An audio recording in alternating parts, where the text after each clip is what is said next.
એક અદ્ભુત વાત કરી છે. મહારાજ કહે છે કે પૃથ્વીને વિશે કલ્યાણને અર્થે જેટલા કાંઈ શબ્દ માત્ર છે એનું શ્રવણ કરીને એનો સાર કાઢીને અમે તમને આ વાત કરીએ છીએ. એ પરમ રહસ્ય છે અને સારનું પણ સાર છે. અને પૂર્વે જે કોઈ કલ્યાણને માર્ગે ચાલ્યા હશે, કે આજે કોઈ ચાલી રહ્યા હશે, કે ભવિષ્યમાં કોઈ ચાલશે, એ બધાને માટે આ વાર્તા જીવન દોરીરૂપ છે. એટલી બધી પૂર્વ ભૂમિકા મહારાજે બાંધી છે. એ વચનામૃતમાં મહારાજ સારનો સાર એ બતાવે છે કે અમારે તો જન્મો જન્મ ભગવાનનો રાજીપો થયો સારું ભગવાનના ભક્તની સેવા જ કરવી છે. અને જેમ અમારો નિશ્ચય છે તેમ તમારે પણ નિશ્ચય કરવો, આ એમનો આદેશ છે. મહારાજે જે કંઈ સાધનાની રીત પ્રવર્તાવી છે એમાં એમને સેવાને પ્રવૃત્તિને પ્રધાન રાખી છે. આમ જોઈએ તો મહારાજનું પોતાનું અંગ બાળપણથી જ એવું હતું અંતર્વૃત્તિ કરવાનું. અને વન વિચરણમાં પોતે ફર્યા છે તે વખતે તો એમણે પોતે દેહને બાજુમાં જ મૂકી અને પોતે અખંડ અંતર્વૃત્તિથી વર્ત્યા છે. એમાં એમણે અષ્ટાંગ યોગ પણ સિદ્ધ કર્યો છે. અને પોતે જ્યારે લોજની અંદર આવ્યા ત્યારે બધાને આવું ધ્યાન કરાવતા, સમાધિમાં બેસાડતા. આવું મહારાજે શરૂઆતના વખતમાં કરાવ્યું છે પણ ખરું. પણ વચનામૃત સામે જ્યારે આપણે જોઈએ છીએ ત્યારે મહારાજે પોતાના ઉપદેશની અંદર કોઈ જગ્યાએ આપણને એવું નથી બહુ કીધું કે તમારે 2 કલાક કે 3 કલાક આંખો મીચીને બેસી રહેવું. એવી રીત જ એમને ન રાખી. એ પોતે બધું જ સિદ્ધ કરી ચૂક્યા હતા પોતાના જીવનમાં એક સાધકના આદર્શ તરીકે. અને એ એમના માટે સહજ હતું, પણ એમને આપણને રવાડે ચડાવ્યા નથી. એમણે ક્યારેય એવું નથી કીધું કે તમે આ કુંડલીની જાગૃત કરવા માટે આવા પ્રયત્ન કરો. એમણે અષ્ટાંગ યોગની સાધનાને બાજુમાં મૂકી દીધી અને એના કરતાં પણ આ ભક્તની સેવાને અધિક કરીને મૂકી. મહારાજે મધ્યના 63માં વચનામૃતની અંદર આત્મા રૂપે વર્તવાની વાત કરી છે. કીધું મહારાજે કે જેમ આત્મા રૂપે જો આપણે વર્તવા માંડીએ, ઇન્દ્રિયો અંતઃકરણથી હું જુદો છું એવું અખંડ આપણે અનુસંધાન રાખીએ તો જીવ બળને પામે છે. પણ આવી વાત કરીને તરત જ મહારાજ એકદમ વિષય બદલીને કહે છે કે આત્મસત્તા રૂપે રહેવું એના કરતાં પણ ભગવાનના ભક્ત ભેળા દેહ ધરીને રહેવું એ અધિક છે. આપણે જે કરીએ છીએ ને આપણને બધાને ભેગા રાખ્યા છે અને ભેગા રાખીને આપણને બધાને પ્રવૃત્તિની વચ્ચે નાખ્યા છે.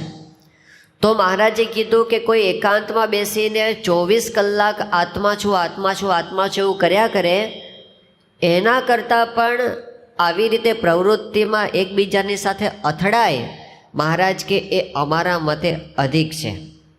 મધ્યનું 48મું વચનામૃત મહારાજ કહે છે કે અમારે કાંઈ ફરી દેહ ધરવાનું નિમિત્ત નથી, છતાં પણ કોઈક નિમિત્ત ઊભું કરીને પણ આ સત્સંગીની વચ્ચે, આ સાધુની વચ્ચે અમારે દેહ ધારણ કરવો છે.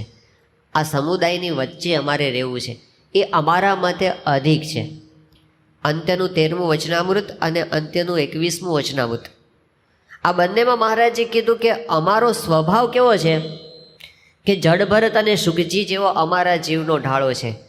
એટલે અમને વન હોય ત્યાં રહેવું ગમે, પર્વત હોય, એકાંત સ્થળ હોય, નદી હોય, બસ આવા સ્થાનમાં અમને રહેવું ગમે છે. પણ શહેર પાટણ હોય ત્યાં અમને રહેવું ગમતું નથી.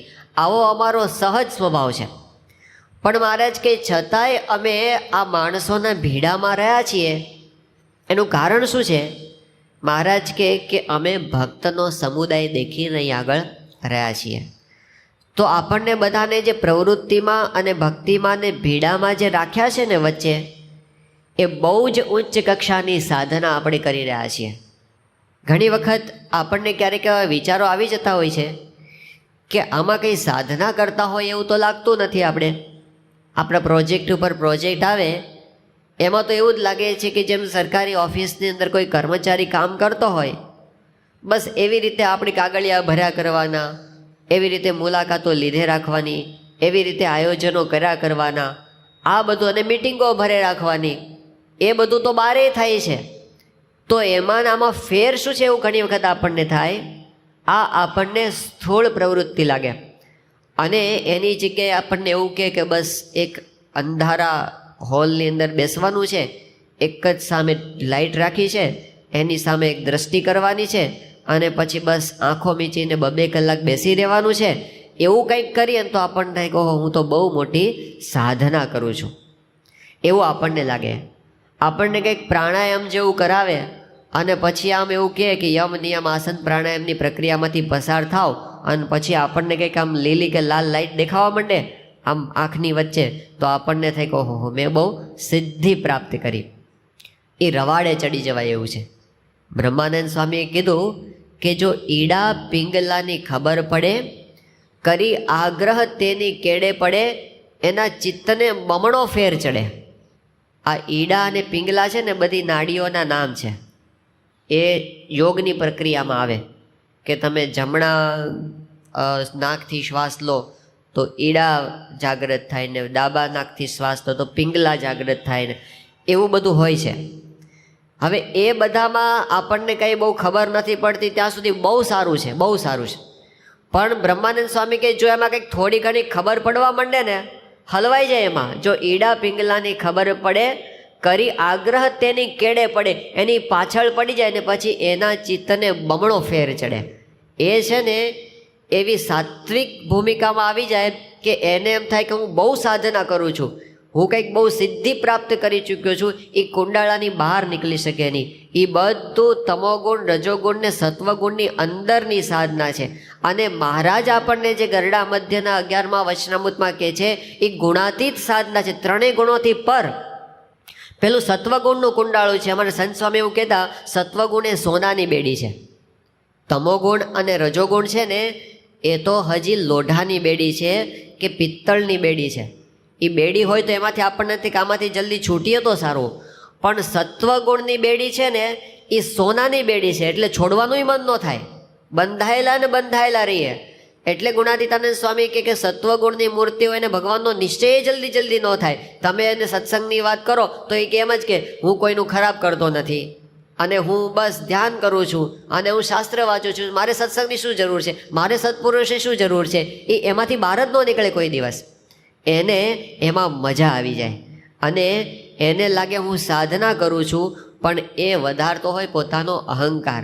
જેમ યોગી બાપા દ્રષ્ટાંત આપતા હતા ને કે એક તપસ્વી છે, આમ ધ્યાન કરવા માટે બેસે રોજ. તે જ્યારે બેસે ને તો રોજ એની સામે એક બિલાડો આવીને બેસે. પછી તપસ્વી એટલું બધું તપ કરવા માંડે કે એ પોતે દિવસે દિવસે દુબળા થવા માંડ્યા અને ઓલો બિલાડો છે એ દિવસે દિવસે જાડો થવા માંડ્યો. રોજ સામે આવીને બેસે. તે 6 મહિનામાં તો બિલાડો પઠ્ઠા જેવો થઈ ગયો.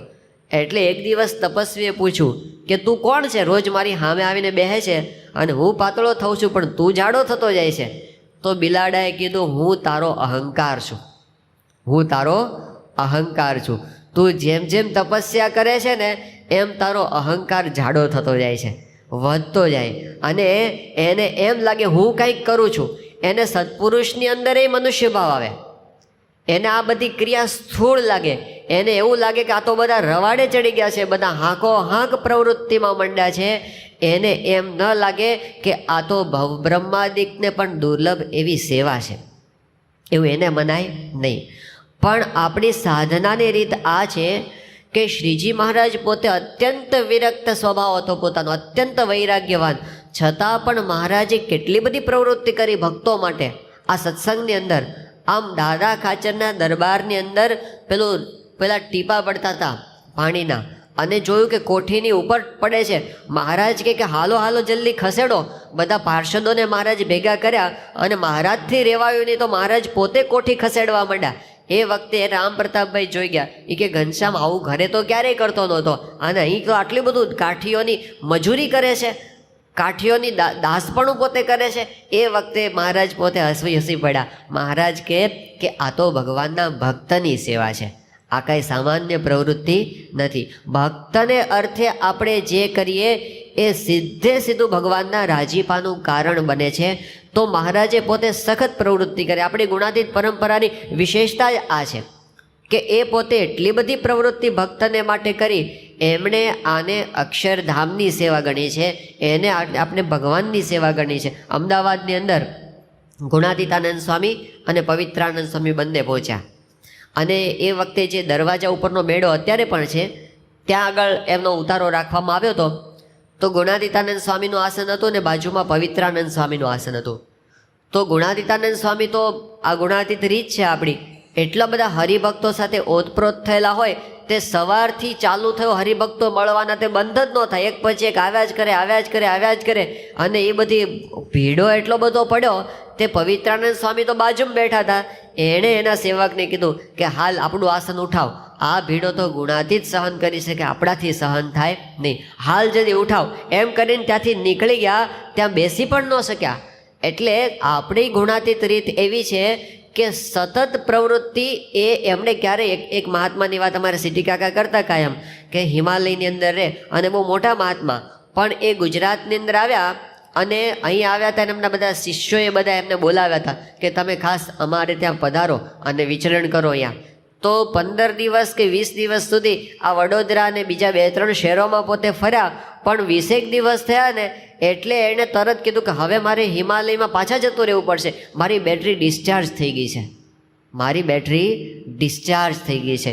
જ્યારે પ્રવૃત્તિમાં રહે ને ત્યારે આવી પ્રયત્નપૂર્વકની સ્થિતિ હોય ને ડિસ્ચાર્જ થઈ જાય. અને આપણી ગુણાતીત પરંપરાની બેટરી ક્યારેય ડિસ્ચાર્જ થઈ નથી. ગુણાતીતાનંદ સ્વામીએ એમના ધામમાં જવાને છેલ્લા 2 કલાકની વાર હતી ત્યારે છેલ્લી પધરામણી કરી છે. છેલ્લા શ્વાસ સુધી એમની બેટરી ક્યારે ડિસ્ચાર્જ થઈ જ નથી. એમણે આપણને રીત બતાવી છે કે આ જ સાધના છે, આ જ સ્થિતિ છે, આની બહાર બીજું કાંઈ જ નથી. તમે જે કરો છો એ ઊંચામાં ઊંચી સાધના છે, એ ગુણાતીત સાધના છે, એ સામાન્ય વસ્તુ છે જ નહીં. બહુ મોટા પુણ્યવાળાને આ સેવા મળે છે, થોડા પુણ્યવાળાને તો મળતી જ નથી. એવી સેવા આપણે કરીએ છીએ એવું ગૌરવ આપણને હોવું જોઈએ. નહીંતર આપણને ઘણી વખત પ્રવૃત્તિમાં શું થાય, અમુક પ્રશ્નોને લીધે આપણને પ્રવૃત્તિ ભારરૂપ લાગે અને પછી ઘણી વખત એવું પણ થાય આપણને પ્રવૃત્તિ છોડી દેવાના વિચાર આવે, સત્સંગની સેવા છોડી દેવાના વિચાર આવે. ક્યારે છોડી દેવાના વિચાર આવે ખબર છે? જ્યાં સુધી આપણું મન ધાર્યું થતું હોય ને ત્યાં સુધી આપણને બહુ ઉત્સાહ રહે. આપણે જે નક્કી કર્યું હોય એ પ્રમાણે જ થાય, આપણને બહુ ઉમંગ રહે, ત્યાં સુધી આપણને વાંધો ના આવે. પણ જ્યારે આપણું મન ધાર્યું તોડાવવામાં આવે એટલે આપણને પ્રવૃત્તિ ભારરૂપ લાગવા માંડે. પછી આપણા વચનો એવા થાય, આ તો કંઈ સાધના છે, આમાં બધી માથાકૂટ કરવાની. એ માથાકૂટ શું, આપણું અહંકાર તૂટ્યો એ માથાકૂટ, બીજું કંઈ નહીં.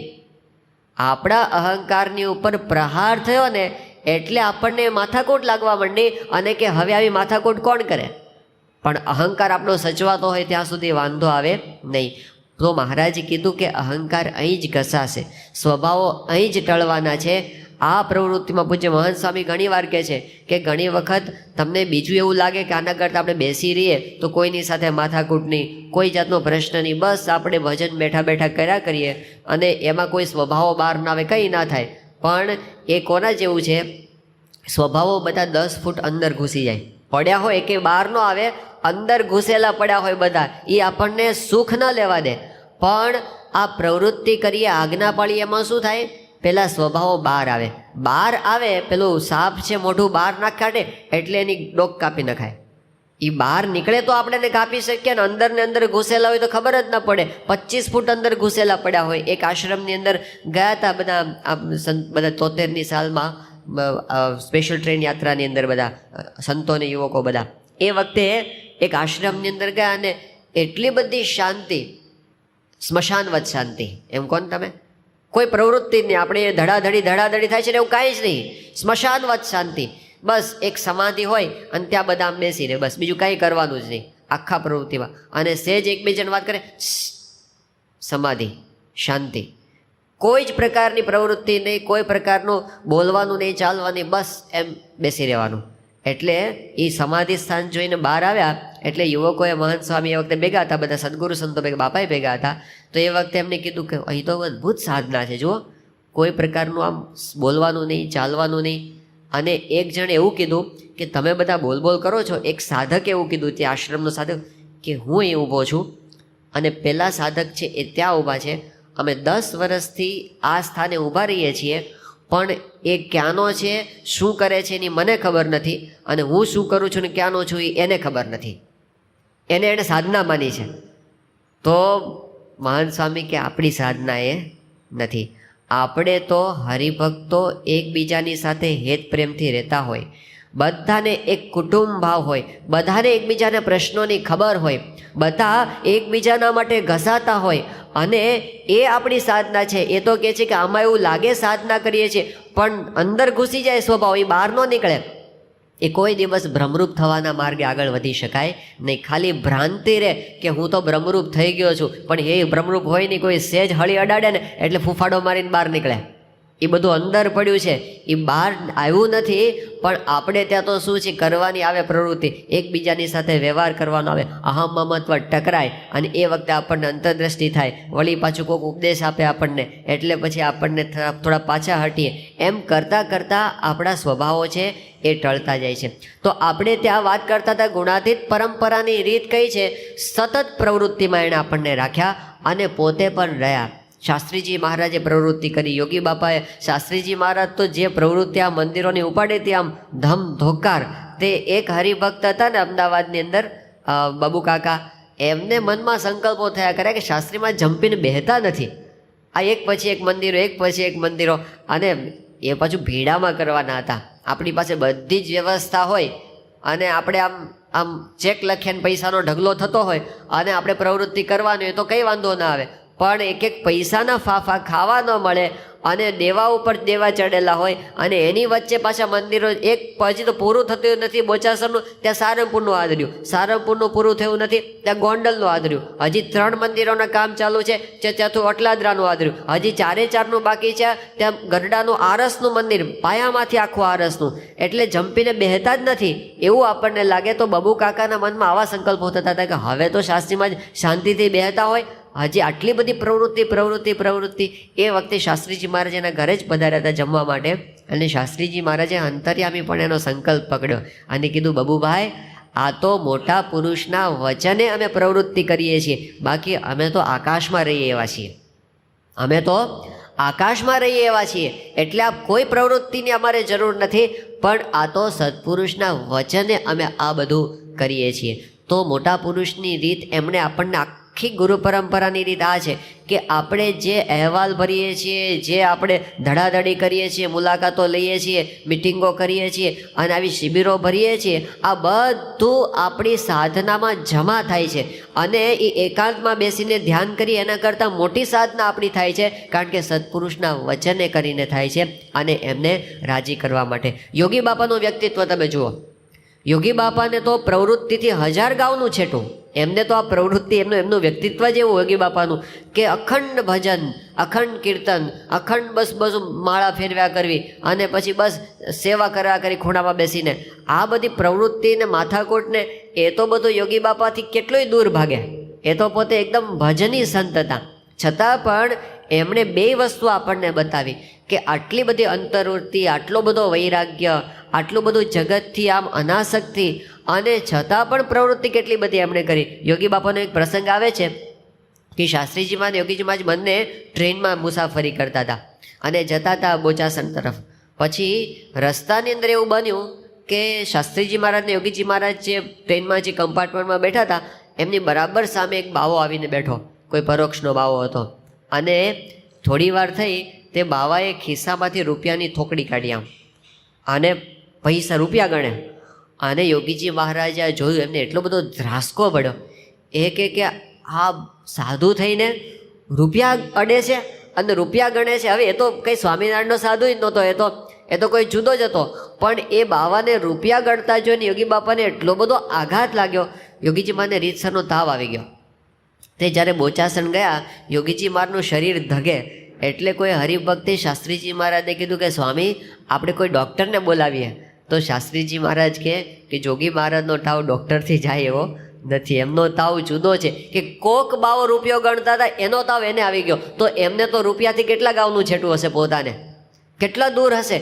પણ એ શાસ્ત્રીજી મહારાજે યોગી બાપાને જ ગોંડલ મંદિરના મહંત બનાવ્યા. અને જે બાંધકામનું કામ ચાલતું હતું એ વખતે યોગી બાપાને 5 પૈસા, 10 પૈસા, 75 પૈસા, 8 આના રૂપિયો, એના વ્યવહારમાં એટલો બધો એમને દાખલો કરવો પડ્યો છે. તમે લિખિત શાસ્ત્રી યજ્ઞ પુરુષ ત્યાસી ગ્રંથ વાંચો હોય તો ખબર પડે. આટલા રૂપિયા વિરમજી પાસેથી ઉછીના લીધા, આટલા કડિયાઓના પગાર ચૂકવ્યા, હજી આટલા બાકી છે, હજી પેલું બ્રશ પીછી આવી છે, એ પીછીનું વીપી છોડાયું છે ને રાજકોટ ગયા હતા ને હેરજીભાઈને ત્યાં પધરામણી કરી હતી ને પછી આ પેલું શિખર કરવાના છે ને એ કળશ માટે સોનું ભેગું કરવાનું છે ને આટલા રૂપિયા આવ્યા છે ને આટલા રૂપિયા બાકી છે ને આટલા ક્યાંકથી મોકલી આપો ને તો તમારી બહુ કૃપા. એ બધું રૂપિયામાં અત્યારે તો સિલકમાં સ્વામી સિવાય બીજું કાંઈ નથી.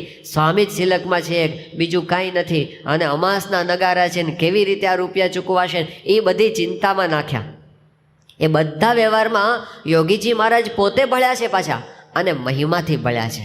એવું નહીં કે પરાણે પરાણે કરવું પડ્યું છે. ઓહો, આવી સેવા ક્યાંથી, આ અક્ષરદેરીની સેવા ક્યાંથી, આ મહારાજ અને સ્વામીની સેવા ક્યાંથી, એવા મહિમાથી પોતે ભળ્યા છે. તો આપણી ગુરુ પરંપરાની રીત પ્રવૃત્તિ એ સાધનાની ઊંચામાં ઊંચી કક્ષા છે, સાધારણ નથી. આપણે જે કરીએ છીએ એ આત્મસત્તા રૂપે વર્તવા કરતાં મોટી વાત કરીએ છીએ. 2 વચનામૃતની અંદર આવી વાત આવે છે. એક છે ગરડા પ્રથમનું 31મું અને બીજું છે વડતાલનું 17મું. શબ્દો બરાબર ધ્યાનથી સાંભળવા જેવા છે. શ્રીજી મહારાજે વડતાલના 17મા વચનામૃતમાં કમ્પેરિઝન કરી છે કે 2 ત્યાગી છે. ત્યાગાશ્રમીની વાત થાય છે, ગૃહસ્થથી નહીં, ત્યાગીની વાત કરે છે. 2 ત્યાગી છે. એમાં એક ત્યાગી તો એવો છે અતિશય આત્મનિષ્ઠા છે અને અતિશય વૈરાગ્ય છે. સાચો વૈરાગ્ય, ખાલી બતાવો પૂરતો નહીં, અંતરથી વૈરાગ્ય છે. અતિશય આત્મનિષ્ઠા, અતિશય વૈરાગ્ય છે અને એને આ જગતમાં કોઈ જગ્યાએ બંધન થતું જ નથી એવી સ્થિતિ છે. અને એ વનના મૃગલાની પેઠે બસ એમને અલમસ્તપણે ફર્યા કરે છે. આવા એક અલગારી સ્થિતિવાળા એક સંત છે. એક આવો ત્યાગી બતાવ્યો. અને બીજો ત્યાગી છે એ પોતે પ્રવૃત્તિમાં ભળ્યો છે. બહુ આત્મનિષ્ઠા નથી, બહુ વૈરાગ્ય નથી, પ્રવૃત્તિમાં ભળ્યા છે. અને પ્રવૃત્તિમાં જ્યારે ભળવાનું થાય છે ત્યારે પ્રવૃત્તિને યોગ્ય કરીને કામ, ક્રોધ, લોભ, મોહ, મદ, મત્સર, ઈર્ષા આ બધાની પણ પ્રવૃત્તિ ભેગી થઈ જાય છે. પ્રવૃત્તિ આવે એટલે આ બધું થાય, એ બધાથી થઈ જાય છે. એનાથી એને વિક્ષેપ પણ થાય છે. ઓલો જે વનના મૃગલાની જેમ ફરે છે એને કામ ક્રોધાદિકથી કોઈ વિક્ષેપ થતો નથી, અને આને તો વિક્ષેપ પણ થાય છે પ્રવૃત્તિ કરતાં કરતાં. એ 2માંથી કયો અધિક છે કહો?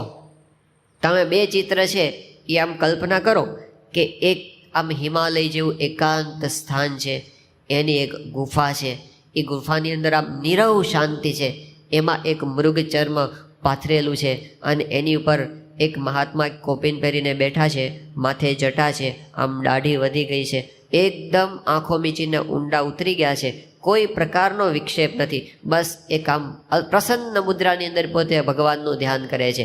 આવું એક ચિત્ર છે.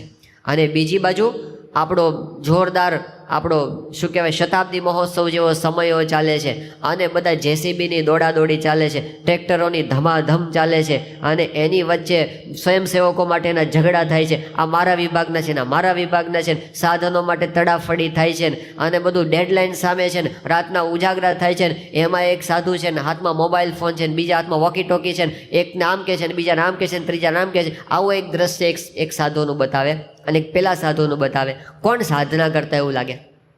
આ દુનિયાની દ્રષ્ટિએ પેલો એકાંતમાં બેસીને ઊંડો ઉતરી ગયો ને એ મોટો લાગે છે. પણ શ્રીજી મહારાજનો સિદ્ધાંત શું છે? મહારાજે આ બે પ્રકારના સાધુ બતાવ્યા અને પછી મહારાજે કીધું કે પેલાને કામ ક્રોધાદિકે કરીને વિક્ષેપ થાય છે, કદાચ એ પ્રવૃત્તિમાં રહ્યો છે. મહારાજ કે એ પ્રવૃત્તિમાં રહ્યો એ અધિક છે, એ ભક્તિવાળો છે, ભગવાનની કૃપાનું પાત્ર છે. અને પેલો એકાંતમાં છે કેવળ આત્મનિષ્ઠાવાળો છે, એનો કોઈ હાથ પકડનાર નથી. અહીં તો ભગવાનને સંતની આજ્ઞાએ કરીને આ બધી પ્રવૃત્તિ થાય છે. આ સામાન્ય સાધના છે જ નહીં, એ અતિશય આત્મનિષ્ઠા અને વૈરાગ્ય કરતાં મોટી વાત આપણે કરીએ છીએ. મહારાજનો સિદ્ધાંત આપણે સમજવો પડે, કારણ કે મહારાજની રુચિની પ્રમાણે આપણે સાધના કરવાની છે, મનધારી સાધના નથી કરવાની. એમનો શું અભિપ્રાય છે એ પ્રમાણે તો મહારાજા બેની કમ્પેરિઝન કરીને કીધું કે ભક્તિ નિષ્ઠાવાળો અધિક છે, ભલે વિક્ષેપ થતો હોય. ગુણાતીતાનંદ સ્વામીએ તો ત્યાં સુધી કીધું, પેલું દ્રષ્ટાંત આપીને કે રાજા હતો અને એમણે પોતે એવું કીધું કે આ કૂવો છે ને એની અંદર જે પડશે અને કોરો બાર આવશે એને હું ગામ આપીશ, એવું રાજાએ કીધું. હવે કોઈ આવે કોરો બાર? પણ એક સૈનિક છે એ પડ્યો, ધુબાકો માર્યો, ભીનો થઈને બહાર આવ્યો. ફરી કોરા કપડાં પહેર્યા, ફરી અંદર પડ્યો, ભીનો થઈને બહાર આવ્યો. બીજા બધા જ્યારે હસતા હતા ત્યારે આ રાજાના વચને પડ્યો, 7 વાર પડ્યો, 7 વાર ભીનો થઈને બહાર આવ્યો અને રાજાએ પોતે ગામ આપી દીધું, જા બક્ષિસ, મારું વચન તે હેઠું પડવા દીધું નહીં. આ દ્રષ્ટાંતનો ઉલ્લેખ કરીને ગુણાતીતાનંદ સ્વામી કહે છે કે રાજાની આજ્ઞાથી સૈનિક કૂવામાં પડ્યો અને ભીનો થઈને બહાર નીકળ્યો તો પણ રાજાએ રાજી થઈને ગામ આપ્યું. એમ ભગવાન અને સંતની આજ્ઞાથી પ્રવૃત્તિ કરે તો પણ બંધાય તો ખરો, પણ આજ્ઞા પાળ્યાથી રાજીપો થાય. એટલે એ બંધાવા પણ તૈયાર છે. તમારી આજ્ઞાથી હું બધું કરીશ, મારે તમને રાજી કરવા છે. તમે રાજી થશો તો હું માળા ફેરવીશ, તમે રાજી થશો તો હું કોદાળી ઉપાડીશ, તમે જેમ રાજી થાવ એમ મારે કરું છું. ભગતજી મહારાજે શું કીધું? ભગતજી મહારાજે શું કીધું? સ્વામી તમે રાજી થશો તો મારે ચંદની કરવી છે, તમને રાજી થશો તો મારે કૂતરું ખસેડવું છે, તમે રાજી થશો તો મારે આંબાને પાણી પાવું છે, તમે જેમ રાજી થાવ એમ મારે કરવું છે, મારે મનધાર્યું કાંઈ કરવું નથી. આપણી સાધના સત્પુરુષનું વચન છે, આપણી સાધના ગુરુની આજ્ઞા છે. સત્યકામ જાબાલીનો માર્ગ છે આપણો. 400માંથી 1000 ગાય થાય અને તમને બ્રહ્મજ્ઞાન થાય, આવું કોઈ શાસ્ત્ર વચન ડાયરેક્ટ તમને ન મળે. તમે આમ લીપણ કરો અને 66,000 વર્ષની તપશ્ચર્યા પછી જે કામ દોષ બળતો નથી એ કામ એક ગાર લીપમાંથી બળી જાય છે, એવું વચન તમને શાસ્ત્રમાંથી ન મળે કે ગાર લીપો તો કામ બળી જાય. પણ બળ્યો કે નહીં? ઉપેન્દ્રાનંદ સ્વામીનો ગયો કે નહીં? ગાર લીપીને ગયો. વચન એ સાધના છે, ક્રિયા એ સાધના નથી. સત્પુરુષની આજ્ઞા, એમનું વચન, એનાથી જે પ્રવૃત્તિમાં આપણે ભળ્યા છે ને એ આપણા માટે સાધના છે.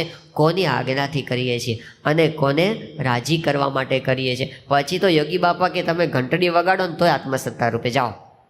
કોની આજ્ઞાથી? અમથા નહીં.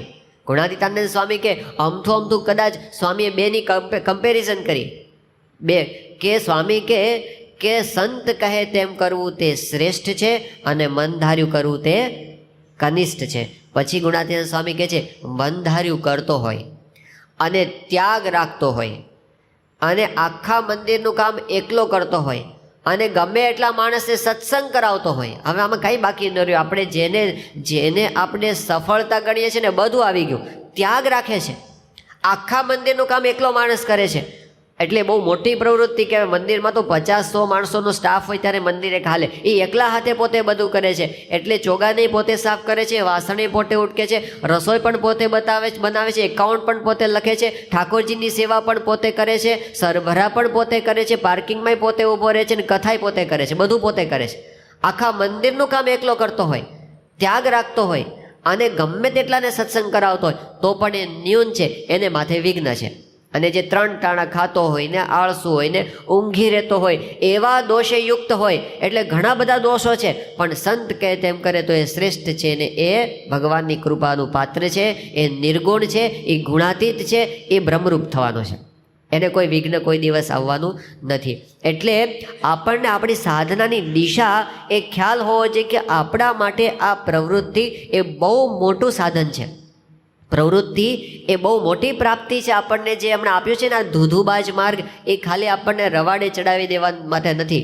એમને એવું કાંઈ નથી કે કોઈ કામ કરનારા નથી મળતા એટલે આપણને ચડાવી દીધા. સાધારણ રીતે આપણને લાગે એવું કે આ મંડળની અંદર કોઈ કાર્યકર્તા નહોતો મળતો એટલે મને ચડાવી દીધો, એવું દેખાશે. એવું જ સ્થૂળ રીતે આપણને એવું જ દેખાશે કે આના કરતાં આની અંદર વધારે આવડત હતી એટલે એને સંતોએ આગળ કરીને મૂકી દીધો, એવું આપણને દેખાશે ખરું. પણ વાસ્તવિકતામાં આમ જોઈએ તો આ પુરુષને કોઈની જરૂર નથી. 1997ની સાલમાં પ્રમુખ સ્વામી મહારાજ 96ની સાલમાં ગોંડલ ગઢડાની અંદર હતા અને એ વખતે સંતો સાથે સાહજિક વાર્તાલાપ ચાલતો હતો. એમાં ગોષ્ઠીની અંદર એક વાત આ નીકળી કે આપણે ત્યાં સત્સંગમાં કોઈકને સેવા આપવામાં આવે છે તો એ સેવા કયા હેતુથી આપવામાં આવે છે? તો સ્વામીએ તરત જવાબ આપ્યો. સ્વામી કે સત્પુરુષને બીજો કોઈ હેતુ નથી, સત્પુરુષને કોઈ સ્વાર્થ નથી, એ જીવનું કલ્યાણ થાય એટલા માટે જ એને સેવા પ્રવૃત્તિ સોંપવામાં આવે છે.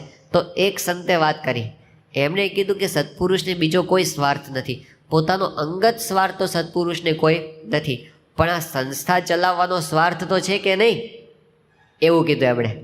આ પ્રશ્ન સમજવા જેવો છે. જે આપણા મનમાં ઊંડે નાસ્તિક ભાવ પડ્યો છે ને એનું આ ચિત્ર છે. કયું? સત્પુરુષને બીજો તો કોઈ સ્વાર્થ નથી, પણ આ સંસ્થા. એક અદ્ભુત વાત કરી છે મહારાજ કહે છે કે પૃથ્વીને વિશે કલ્યાણને અર્થે જેટલા કાંઈ શબ્દ માત્ર છે એનું શ્રવણ કરીને એનો સાર કાઢીને અમે તમને આ વાત કરીએ છીએ. એ પરમ રહસ્ય છે અને સારનું પણ સાર છે.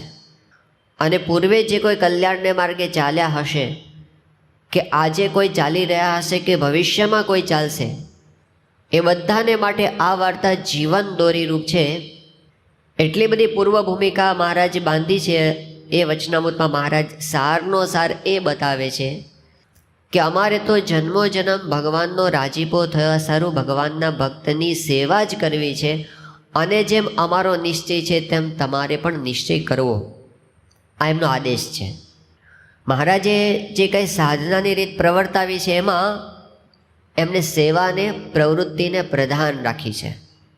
આમ જોઈએ તો મહારાજનું પોતાનું અંગ બાળપણથી જ એવું હતું અંતર્વૃત્તિ કરવાનું. અને વન વિચરણમાં પોતે ફર્યા છે તે વખતે તો એમણે પોતે દેહને બાજુમાં જ મૂકી અને પોતે અખંડ અંતર્વૃત્તિથી વર્ત્યા છે. એમાં એમણે અષ્ટાંગ યોગ પણ સિદ્ધ કર્યો છે.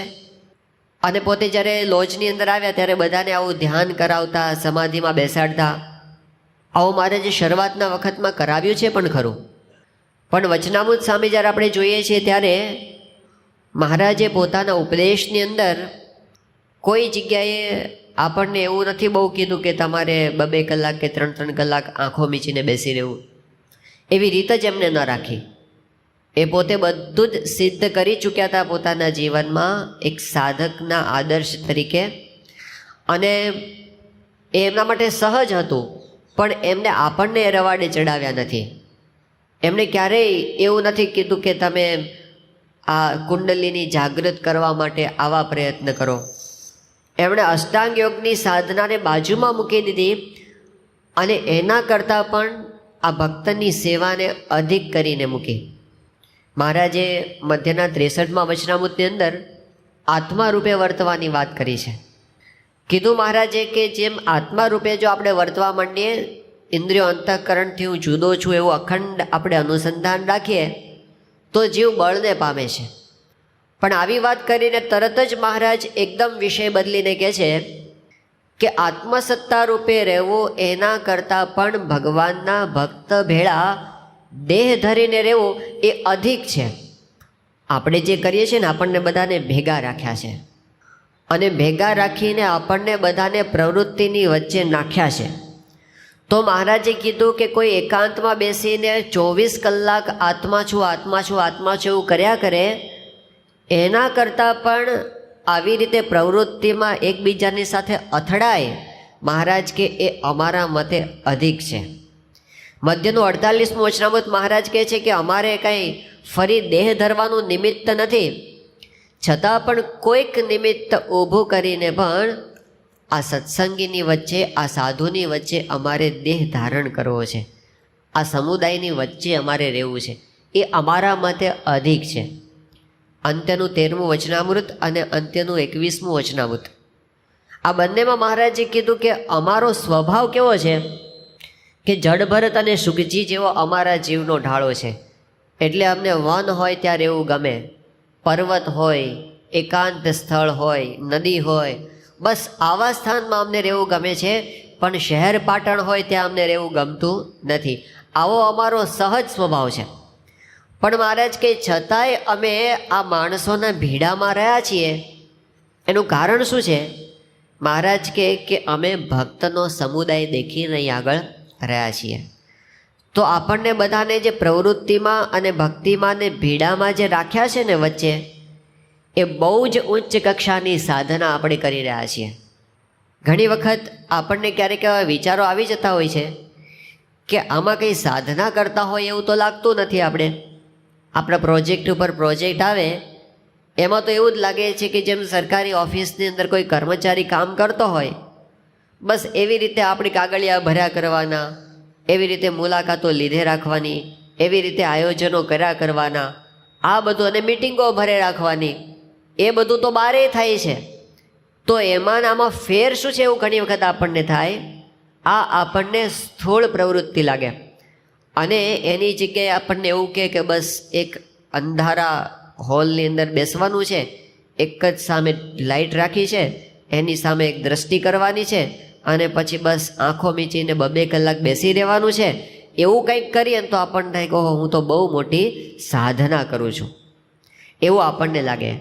આપણને કંઈક પ્રાણાયામ જેવું કરાવે અને પછી આમ એવું કહે કે યમ નિયમ આસન પ્રાણાયામની પ્રક્રિયામાંથી પસાર થાવ અને પછી આપણને કંઈક આમ લીલી કે લાલ લાઇટ દેખાવા માંડે આમ આંખની વચ્ચે, તો આપણને થાય કે ઓહો, મેં બહુ સિદ્ધિ પ્રાપ્ત કરી. એ રવાડે ચડી જવાય એવું છે. બ્રહ્માનંદ સ્વામીએ કીધું કે જો ઈડા પિંગલાની ખબર પડે, કરી આગ્રહ તેની કેડે પડે, એના ચિત્તને બમણો ફેર ચડે. આ ઈડા અને પિંગલા છે ને બધી નાડીઓના નામ છે. એ યોગની પ્રક્રિયામાં આવે કે તમે જમણા નાકથી શ્વાસ લો તો ઈડા જાગૃત થાય ને ડાબા નાકથી શ્વાસ લો તો પિંગલા જાગૃત થાય ને એવું બધું હોય છે. હવે એ બધામાં આપણને કંઈ બહુ ખબર નથી પડતી ત્યાં સુધી બહુ સારું છે, બહુ સારું છે. પણ બ્રહ્માનંદ સ્વામી કે જો એમાં કંઈક થોડી ઘણી ખબર પડવા માંડે ને, હલવાઈ જાય એમાં. જો ઈડા પિંગલાની ખબર પડે, કરી આગ્રહ તેની કેડે પડે, એની પાછળ પડી જાય ને પછી એના ચિત્તને બમણો ફેર ચડે. એ છે ને એવી સાત્વિક ભૂમિકામાં આવી જાય કે એને એમ થાય કે હું બહુ સાધના કરું છું, હું કંઈક બહુ સિદ્ધિ પ્રાપ્ત કરી ચૂક્યો છું, એ કુંડાળાની બહાર નીકળી શકે નહીં. એ બધું તમોગુણ રજોગુણ ને સત્વગુણની અંદરની સાધના છે. અને મહારાજ આપણને જે ગરડા મધ્યના 11મા વચનામૃતમાં કહે છે એ ગુણાતીત સાધના છે, 3 ગુણોથી પર. પેલું સત્વગુણનું કુંડાળું છે. અમારે સંત સ્વામી એવું કહેતા, સત્વગુણ એ સોનાની બેડી છે, તમોગુણ અને રજોગુણ છે ને એ તો હજી લોઢાની બેડી છે કે પિત્તળની બેડી છે. એ બેડી હોય તો એમાંથી આપણને નથી કે આમાંથી જલ્દી છૂટીએ તો સારું, પણ સત્વગુણની બેડી છે ને એ સોનાની બેડી છે, એટલે છોડવાનું મન ન થાય, બંધાયેલા ને બંધાયેલા રહીએ. એટલે ગુણાતીતાનંદ સ્વામી કે સત્વગુણની મૂર્તિ હોય ને ભગવાનનો નિશ્ચય જલ્દી ન થાય. તમે એને સત્સંગની વાત કરો તો એ કેમ જ કે હું કોઈનું ખરાબ કરતો નથી અને હું બસ ધ્યાન કરું છું અને હું શાસ્ત્ર વાંચું છું, મારે સત્સંગની શું જરૂર છે, મારે સત્પુરુષની શું જરૂર છે. એ એમાંથી બહાર જ ન નીકળે કોઈ દિવસ. એને એમાં મજા આવી જાય અને એને લાગે હું સાધના કરું છું, પણ એ વધારતો હોય પોતાનો અહંકાર. જેમ યોગી બાપા દ્રષ્ટાંત આપતા હતા ને કે એક તપસ્વી છે, આમ ધ્યાન કરવા માટે બેસે રોજ. તે જ્યારે બેસે ને તો રોજ એની સામે એક બિલાડો આવીને બેસે. પછી તપસ્વી એટલું બધું તપ કરવા માંડ્યા કે એ પોતે દિવસે દિવસે દુબળા થવા માંડ્યા અને ઓલો બિલાડો છે એ દિવસે દિવસે જાડો થવા માંડ્યો. રોજ સામે આવીને બેસે. તે 6 મહિનામાં તો બિલાડો પઠ્ઠા જેવો થઈ ગયો. એટલે એક દિવસ તપસ્વીએ પૂછ્યું કે તું કોણ છે, રોજ મારી સામે આવીને બેસે છે અને હું પાતળો થઉં છું પણ તું જાડો થતો જાય છે. તો બિલાડાએ કીધું, હું તારો અહંકાર છું, હું તારો અહંકાર છું. તું જેમ જેમ તપસ્યા કરે છે ને એમ તારો અહંકાર જાડો થતો જાય છે, વધતો જાય અને એને એમ લાગે હું કંઈક કરું છું. એને સત્પુરુષની અંદર એ મનુષ્ય ભાવ આવે, એને આ બધી ક્રિયા સ્થૂળ લાગે, એને એવું લાગે કે આ તો બધા રવાડે ચડી ગયા છે, બધા હાંકો હાંક પ્રવૃત્તિમાં મંડ્યા છે. એને એમ ન લાગે કે આ તો બ્રહ્માદિકને પણ દુર્લભ એવી સેવા છે, એવું એને મનાય નહીં. પણ આપણી સાધનાની રીત આ છે કે શ્રીજી મહારાજ પોતે અત્યંત વિરક્ત સ્વભાવ હતો પોતાનો, અત્યંત વૈરાગ્યવાન, છતાં પણ મહારાજે કેટલી બધી પ્રવૃત્તિ કરી ભક્તો માટે. આ સત્સંગની અંદર આમ દાદા ખાચરના દરબારની અંદર પેલા ટીપા પડતા હતા પાણીના અને જોયું કે કોઠીની ઉપર પડે છે. મહારાજ કે હાલો હાલો જલ્દી ખસેડો. બધા પાર્ષદોને મહારાજ ભેગા કર્યા અને મહારાજથી રેવાયું નહીં તો મહારાજ પોતે કોઠી ખસેડવા માંડ્યા. એ વખતે રામ પ્રતાપભાઈ જોઈ ગયા. એ કે ઘનશ્યામ આવું ઘરે તો ક્યારેય કરતો નહોતો અને અહીં તો આટલું બધું કાઠીઓની મજૂરી કરે છે, કાઠીઓની દાસપણું પોતે કરે છે. એ વખતે મહારાજ પોતે હસી પડ્યા. મહારાજ કે આ તો ભગવાનના ભક્તની સેવા છે, આ કાંઈ સામાન્ય પ્રવૃત્તિ નથી.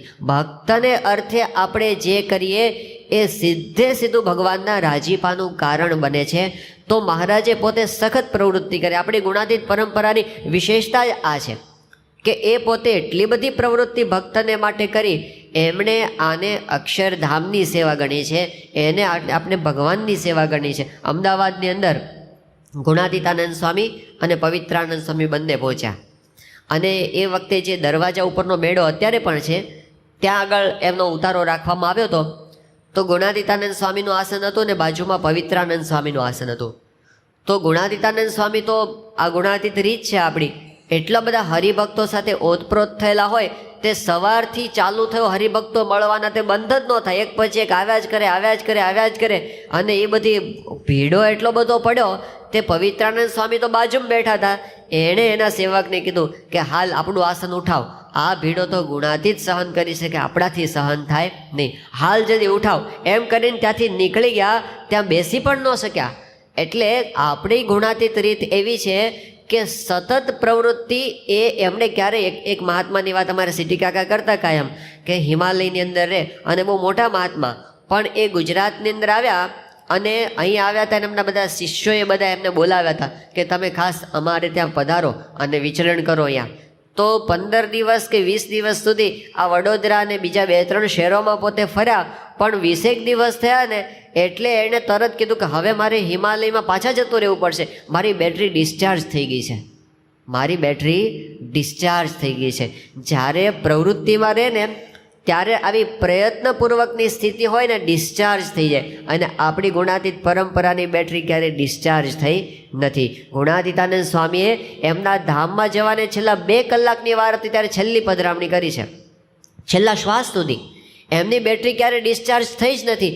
એમણે આપણને રીત બતાવી છે કે આ જ સાધના છે, આ જ સ્થિતિ છે, આની બહાર બીજું કાંઈ જ નથી. તમે જે કરો છો એ ઊંચામાં ઊંચી સાધના છે, એ ગુણાતીત સાધના છે, એ સામાન્ય વસ્તુ છે જ નહીં. બહુ મોટા પુણ્યવાળાને આ સેવા મળે છે, થોડા પુણ્યવાળાને તો મળતી જ નથી. એવી સેવા આપણે કરીએ છીએ એવું ગૌરવ આપણને હોવું જોઈએ. નહીંતર આપણને ઘણી વખત પ્રવૃત્તિમાં શું થાય, અમુક પ્રશ્નોને લીધે આપણને પ્રવૃત્તિ ભારરૂપ લાગે, અને પછી ઘણી વખત એવું પણ થાય આપણને પ્રવૃત્તિ છોડી દેવાના વિચાર આવે, સત્સંગની સેવા છોડી દેવાના વિચાર આવે. ક્યારે છોડી દેવાના વિચાર આવે ખબર છે? જ્યાં સુધી આપણું મન ધાર્યું થતું હોય ને ત્યાં સુધી આપણને બહુ ઉત્સાહ રહે. આપણે જે નક્કી કર્યું હોય એ પ્રમાણે જ થાય, આપણને બહુ ઉમંગ રહે, ત્યાં સુધી આપણને વાંધો ના આવે. પણ જ્યારે આપણું મન ધાર્યું તોડાવવામાં આવે એટલે આપણને પ્રવૃત્તિ ભારરૂપ લાગવા માંડે.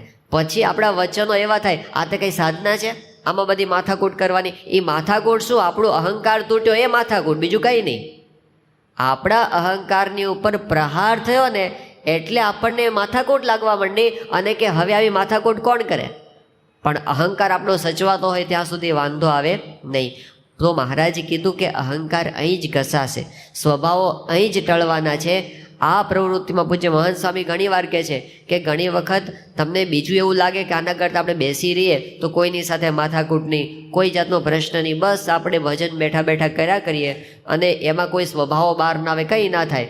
પણ એ કોના જેવું છે, સ્વભાવો બધા 10 ફૂટ અંદર ઘૂસી જાય, પડ્યા હોય કે બહાર ન આવે, અંદર ઘૂસેલા પડ્યા હોય બધા, એ આપણને સુખ ન લેવા દે. પણ આ પ્રવૃત્તિ કરીએ, આજ્ઞા પાળીએ, એમાં શું થાય, પેલા સ્વભાવો બહાર આવે, પેલું સાપ છે મોઢું બહાર નાખ કાઢે એટલે એની ડોક કાપી નખાય. એ બહાર નીકળે તો આપણે એને કાપી શકીએ, ને અંદર ઘૂસેલા હોય તો ખબર જ ન પડે. 25 ફૂટ અંદર ઘૂસેલા પડ્યા હોય. એક આશ્રમની અંદર ગયા હતા બધા 73ની સાલમાં સ્પેશિયલ ટ્રેન યાત્રાની અંદર બધા સંતો ને યુવકો બધા. એ વખતે એક આશ્રમની અંદર ગયા અને એટલી બધી શાંતિ, સ્મશાનવત શાંતિ. એમ કોણ તમે, કોઈ પ્રવૃત્તિ નહીં, આપણે ધડાધડી થાય છે ને એવું કાંઈ જ નહીં, સ્મશાનવત શાંતિ. બસ એક સમાધિ હોય અને ત્યાં બધા આમ બેસી રહે, બસ બીજું કાંઈ કરવાનું જ નહીં આખા પ્રવૃત્તિમાં. અને સહેજ એકબીજાને વાત કરે, સમાધિ, શાંતિ, કોઈ જ પ્રકારની પ્રવૃત્તિ નહીં, કોઈ પ્રકારનું બોલવાનું નહીં, ચાલવાની, બસ એમ બેસી રહેવાનું. એટલે એ સમાધિ સ્થાન જોઈને બહાર આવ્યા એટલે યુવકોએ મહંત સ્વામી એ વખતે ભેગા હતા, બધા સદગુરુ સંતો ભેગા, બાપાએ ભેગા હતા. તો એ વખતે એમને કીધું કે અહીં તો અદ્ભુત સાધના છે, જુઓ, કોઈ પ્રકારનું આમ બોલવાનું નહીં, ચાલવાનું નહીં. અને એક જણે એવું કીધું કે તમે બધા બોલ કરો છો. એક સાધકે એવું કીધું, તે આશ્રમનો સાધક, કે હું અહીં ઊભો છું અને પેલા સાધક છે એ ત્યાં ઊભા છે, અમે 10 વર્ષથી આ સ્થાને ઊભા રહીએ છીએ, પણ એ ક્યાંનો છે, શું કરે છે એની મને ખબર નથી, અને હું શું કરું છું ને ક્યાંનો છું એને ખબર નથી. એને સાધના માની છે. તો મહંત સ્વામી કે આપણી સાધના એ નથી. આપણે તો હરિભક્તો એકબીજાની સાથે હેત પ્રેમથી રહેતા હોય, બધાને એક કુટુંબ ભાવ હોય, બધાને એકબીજાના પ્રશ્નોની ખબર હોય, બધા એકબીજાના માટે ઘસાતા હોય, અને એ આપણી સાધના છે. એ તો કહે છે કે આમાં એવું લાગે સાધના કરીએ છીએ, પણ અંદર ઘૂસી જાય સ્વભાવ, એ બહાર ન નીકળે. એ કોઈ દિવસ ભ્રમરૂપ થવાના માર્ગે આગળ વધી શકાય નહીં. ખાલી ભ્રાંતિ રહે કે હું તો ભ્રમરૂપ થઈ ગયો છું, પણ એ ભ્રમરૂપ હોય નહીં. કોઈ સહેજ હળી અડાડે ને એટલે ફૂફાડો મારીને બહાર નીકળે. એ બધું અંદર પડ્યું છે, એ બહાર આવ્યું નથી. પણ આપણે ત્યાં તો શું છે, કરવાની આવે પ્રવૃત્તિ, એકબીજાની સાથે વ્યવહાર કરવાનો આવે, અહમ મમત્વ ટકરાય, અને એ વખતે આપણને અંતરદ્રષ્ટિ થાય. વળી પાછું કોઈક ઉપદેશ આપે આપણને, એટલે પછી આપણને થોડા પાછા હટીએ. એમ કરતાં કરતાં આપણા સ્વભાવો છે એ ટળતા જાય છે. તો આપણે ત્યાં વાત કરતા હતા ગુણાતીત પરંપરાની રીત કઈ છે, સતત પ્રવૃત્તિમાં એણે આપણને રાખ્યા અને પોતે પણ રહ્યા. શાસ્ત્રીજી મહારાજે પ્રવૃત્તિ કરી, યોગી બાપાએ, શાસ્ત્રીજી મહારાજ તો જે પ્રવૃત્તિ આ મંદિરોની ઉપાડી હતી આમ ધમ ધોકાર. તે એક હરિભક્ત હતા ને અમદાવાદની અંદર, બાબુ કાકા, એમને મનમાં સંકલ્પો થયા કર્યા કે શાસ્ત્રીમાં જંપીને બેહતા નથી. આ એક પછી એક મંદિરો, એક પછી એક મંદિરો, અને એ પાછું ભીડામાં કરવાના હતા. આપણી પાસે બધી જ વ્યવસ્થા હોય અને આપણે આમ ચેક લખીને પૈસાનો ઢગલો થતો હોય અને આપણે પ્રવૃત્તિ કરવાની હોય તો કંઈ વાંધો ના આવે. પણ એક એક પૈસાના ફાફા ખાવા ન મળે અને દેવા ઉપર દેવા ચડેલા હોય, અને એની વચ્ચે પાછા મંદિરો, એક પછી તો પૂરું થતું નથી બોચાસરનું, ત્યાં સારંગપુરનું આદર્યું, સારંગપુરનું પૂરું થયું નથી, ત્યાં ગોંડલનું આદર્યું, હજી 3 મંદિરોના કામ ચાલુ છે, ચોથું અટલાદરાનું આદર્યું, હજી 4 બાકી છે. ત્યાં ગરડાનું આરસનું મંદિર, પાયામાંથી આખું આરસનું. એટલે જંપીને બેહતા જ નથી એવું આપણને લાગે. તો બબુ કાકાના મનમાં આવા સંકલ્પો થતા હતા કે હવે તો શાસ્ત્રીમાં જ શાંતિથી બેહતા હોય, હજી આટલી બધી પ્રવૃત્તિ. એ વખતે શાસ્ત્રીજી મહારાજ એના ઘરે જ પધાર્યા હતા જમવા માટે, અને શાસ્ત્રીજી મહારાજે અંતર્યામી પણ એનો સંકલ્પ પકડ્યો અને કીધું, બબુભાઈ, આ તો મોટા પુરુષના વચને અમે પ્રવૃત્તિ કરીએ છીએ, બાકી અમે તો આકાશમાં રહીએ એવા છીએ. અમે તો આકાશમાં રહીએ એવા છીએ, એટલે આ કોઈ પ્રવૃત્તિની અમારે જરૂર નથી, પણ આ તો સત્પુરુષના વચને અમે આ બધું કરીએ છીએ. તો મોટા પુરુષની રીત એમણે આપણને આખી ગુરુ પરંપરાની રીત આ છે કે આપણે જે અહેવાલ ભરીએ છીએ, જે આપણે ધડાધડી કરીએ છીએ, મુલાકાતો લઈએ છીએ, મિટિંગો કરીએ છીએ અને આવી શિબિરો ભરીએ છીએ, આ બધું આપણી સાધનામાં જમા થાય છે. અને એ એકાંતમાં બેસીને ધ્યાન કરી એના કરતાં મોટી સાધના આપણી થાય છે, કારણ કે સત્પુરુષના વચને કરીને થાય છે, અને એમને રાજી કરવા માટે. યોગી બાપાનું વ્યક્તિત્વ તમે જુઓ. યોગી બાપાને તો પ્રવૃત્તિથી 1000 ગાઉનું છેટું. એમને તો આ પ્રવૃત્તિ, એમનું વ્યક્તિત્વ જ એવું યોગી બાપાનું કે અખંડ ભજન, અખંડ કીર્તન, અખંડ બસ માળા ફેરવ્યા કરવી, અને પછી બસ સેવા કરવા કરી ખૂણામાં બેસીને. આ બધી પ્રવૃત્તિને માથાકોટને એ તો બધું યોગી બાપાથી કેટલોય દૂર ભાગે. એ તો પોતે એકદમ ભજની સંત હતા. છતાં પણ એમણે 2 વસ્તુ આપણને બતાવી કે આટલી બધી અંતર્વૃત્તિ, આટલો બધો વૈરાગ્ય, આટલું બધું જગતથી આમ અનાસક્તિ, અને છતાં પણ પ્રવૃત્તિ કેટલી બધી એમણે કરી. યોગી બાપાનો એક પ્રસંગ આવે છે કે શાસ્ત્રીજીમાં અને યોગીજીમાં જ બંને ટ્રેનમાં મુસાફરી કરતા હતા અને જતા હતા બોચાસણ તરફ. પછી રસ્તાની અંદર એવું બન્યું કે શાસ્ત્રીજી મહારાજ ને યોગીજી મહારાજ જે ટ્રેનમાં જે કમ્પાર્ટમેન્ટમાં બેઠા હતા, એમની બરાબર સામે એક બાવો આવીને બેઠો, કોઈ પરોક્ષનો બાવો હતો. અને થોડી વાર થઈ તે બાવાએ ખિસ્સામાંથી રૂપિયાની થોકડી કાઢી આમ અને પૈસા રૂપિયા ગણે. અને યોગીજી મહારાજે જોયું, એમને એટલો બધો ધ્રાસકો પડ્યો. એ કે આ સાધુ થઈને રૂપિયા અડે છે અને રૂપિયા ગણે છે. હવે એ તો કંઈ સ્વામિનારાયણનો સાધુ જ નહોતો, એ તો કોઈ જુદો જ હતો. પણ એ બાવાને રૂપિયા ગણતા જોઈને યોગી બાપાને એટલો બધો આઘાત લાગ્યો. યોગીજી મહારાજને રીતસરનો તાવ આવી ગયો. તે જ્યારે બોચાસણ ગયા, યોગીજી મહારાજનું શરીર ધગે, એટલે કોઈ હરિભક્તે શાસ્ત્રીજી મહારાજને કીધું કે સ્વામી, આપણે કોઈ ડૉક્ટરને બોલાવીએ.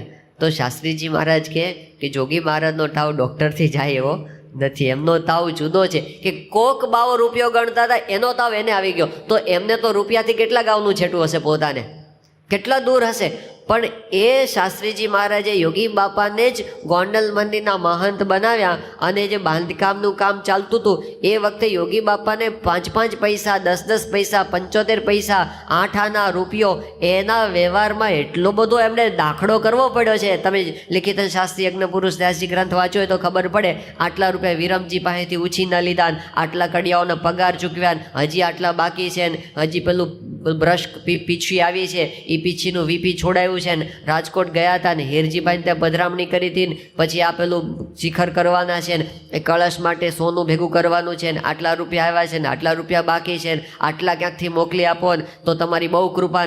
એ બધું રૂપિયામાં અત્યારે તો સિલકમાં સ્વામી સિવાય બીજું કાંઈ નથી. સ્વામી જ સિલકમાં છે એક, બીજું કાંઈ નથી. અને અમાસના નગારા છે ને કેવી રીતે આ રૂપિયા ચૂકવાશે એ બધી ચિંતામાં નાખ્યા. એ બધા વ્યવહારમાં યોગીજી મહારાજ પોતે ભળ્યા છે પાછા અને મહિમાથી ભળ્યા છે. એવું નહીં કે પરાણે કરવું પડ્યું છે. ઓહો, આવી સેવા ક્યાંથી? આ અક્ષરદેરીની સેવા ક્યાંથી? આ મહારાજ અને સ્વામીની સેવા ક્યાંથી? એવા મહિમાથી પોતે ભળ્યા છે. તો આપણી ગુરુ પરંપરાની રીત પ્રવૃત્તિ એ સાધનાની ઊંચામાં ઊંચી કક્ષા છે, સાધારણ નથી. આપણે જે કરીએ છીએ એ આત્મસત્તા રૂપે વર્તવા કરતાં મોટી વાત કરીએ છીએ. 2 વચનામૃતની અંદર આવી વાત આવે છે. એક છે ગરડા પ્રથમનું 31મું અને બીજું છે વડતાલનું 17મું. શબ્દો બરાબર ધ્યાનથી સાંભળવા જેવા છે. શ્રીજી મહારાજે વડતાલના 17મા વચનામૃતમાં કમ્પેરિઝન કરી છે કે 2 ત્યાગી છે. ત્યાગાશ્રમીની વાત થાય છે, ગૃહસ્થથી નહીં, ત્યાગીની વાત કરે છે. 2 ત્યાગી છે. એમાં એક ત્યાગી તો એવો છે અતિશય આત્મનિષ્ઠા છે અને અતિશય વૈરાગ્ય છે. સાચો વૈરાગ્ય, ખાલી બતાવો પૂરતો નહીં, અંતરથી વૈરાગ્ય છે. અતિશય આત્મનિષ્ઠા, અતિશય વૈરાગ્ય છે અને એને આ જગતમાં કોઈ જગ્યાએ બંધન થતું જ નથી એવી સ્થિતિ છે. અને એ વનના મૃગલાની પેઠે બસ એમને અલમસ્તપણે ફર્યા કરે છે. આવા એક અલગારી સ્થિતિવાળા એક સંત છે. એક આવો ત્યાગી બતાવ્યો. અને બીજો ત્યાગી છે એ પોતે પ્રવૃત્તિમાં ભળ્યો છે. બહુ આત્મનિષ્ઠા નથી, બહુ વૈરાગ્ય નથી, પ્રવૃત્તિમાં ભળ્યા છે.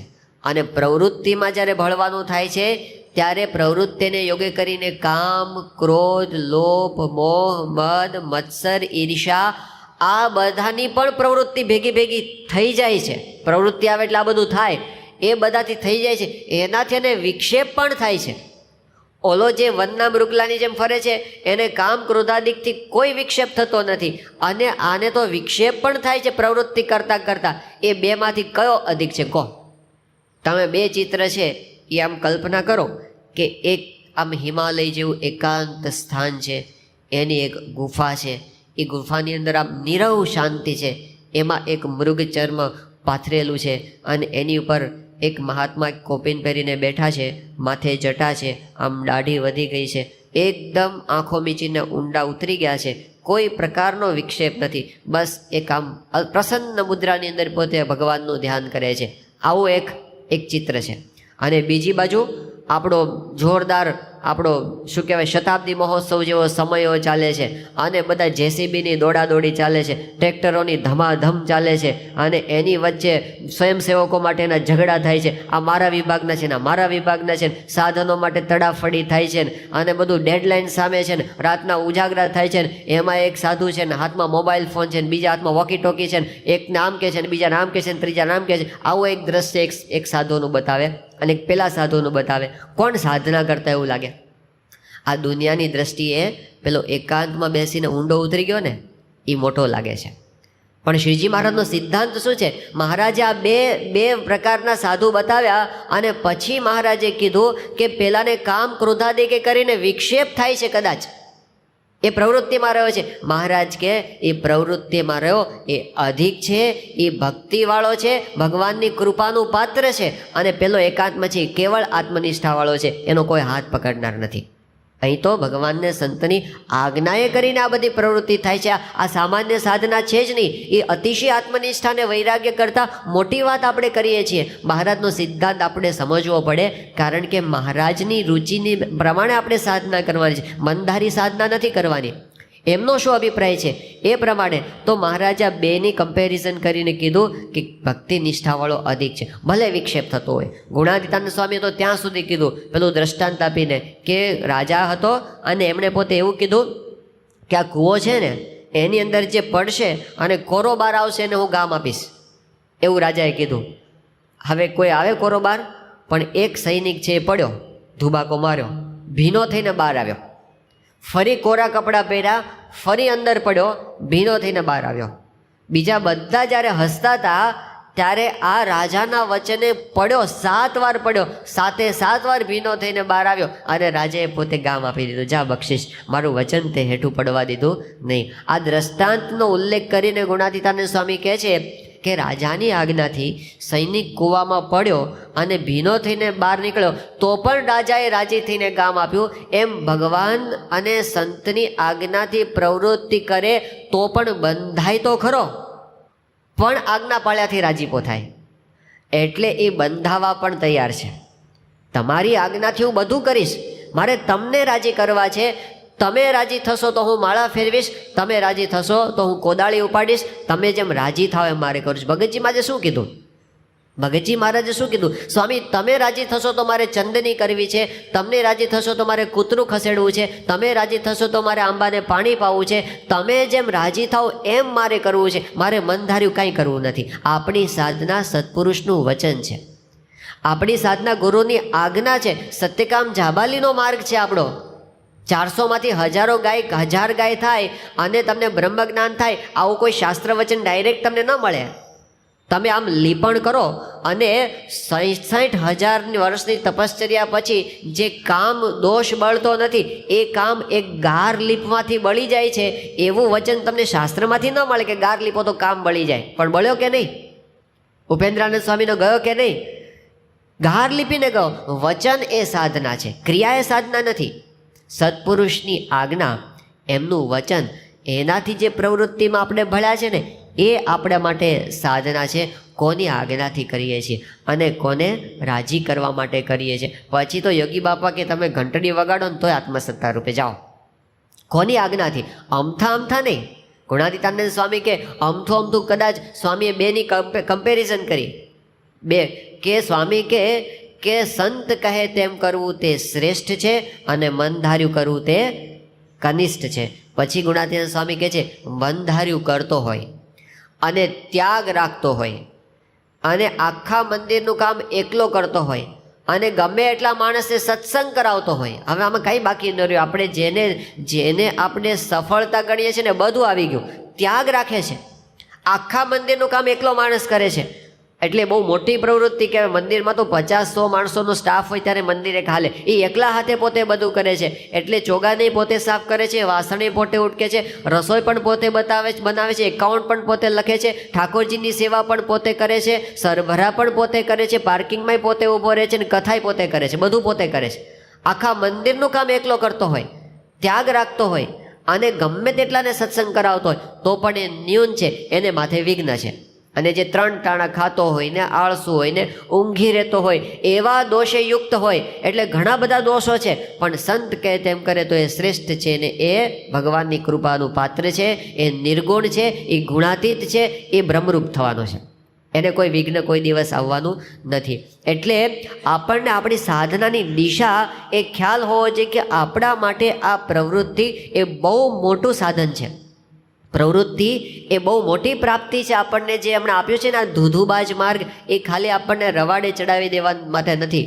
એમને એવું કંઈ નથી કે કોઈ કામ કરનારા નથી મળતા એટલે આપણને ચડાવી દીધા. સાધારણ રીતે આપણને લાગે એવું કે આ મંડળની અંદર કોઈ કાર્યકર્તા નહોતો મળતો એટલે મને ચડાવી દીધો, એવું દેખાશે. એવું જ સ્થૂળ રીતે આપણને એવું જ દેખાશે કે આના કરતાં આની અંદર વધારે આવડત હતી એટલે એને સંતોએ આગળ કરીને મૂકી દીધો, એવું આપણને દેખાશે ખરું. પણ વાસ્તવિકતામાં આમ જોઈએ તો આ પુરુષને કોઈની જરૂર નથી. 1997ની સાલમાં પ્રમુખ સ્વામી મહારાજ 96ની સાલમાં ગોંડલ ગઢડાની અંદર હતા અને એ વખતે સંતો સાથે સાહજિક વાર્તાલાપ ચાલતો હતો. એમાં ગોષ્ઠીની અંદર એક વાત આ નીકળી કે આપણે ત્યાં સત્સંગમાં કોઈકને સેવા આપવામાં આવે છે તો એ સેવા કયા હેતુથી આપવામાં આવે છે? તો સ્વામીએ તરત જવાબ આપ્યો. સ્વામી કે સત્પુરુષને બીજો કોઈ હેતુ નથી, સત્પુરુષને કોઈ સ્વાર્થ નથી, એ જીવનું કલ્યાણ થાય એટલા માટે જ એને સેવા પ્રવૃત્તિ સોંપવામાં આવે છે.